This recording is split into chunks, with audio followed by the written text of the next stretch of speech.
أغرب اختراعات للبشر، وده لما تكون نومك تقيل وتظبط منبه يديك على قفاك.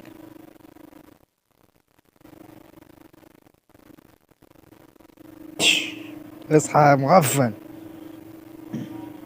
ودي كراسي بتتحرك لوحدها، اركن نفسك بنفسك. وده لما تكون الراجل الديسكو. وده لما تحب تعمل ايدك من حديد.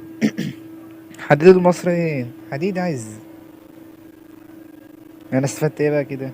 ما فرمت السمك الآلية. تحط السمك كده يطلع الجنب التاني نضيف.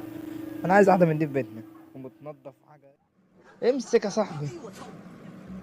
يا ابن الذين، اتعامل معاه بشكل ودي، متهزرش معايا يا ولد. يا عم حد يلعب جنبنا. ايه؟ ايه ده؟ فيها. وده لما اكون رايحة فين؟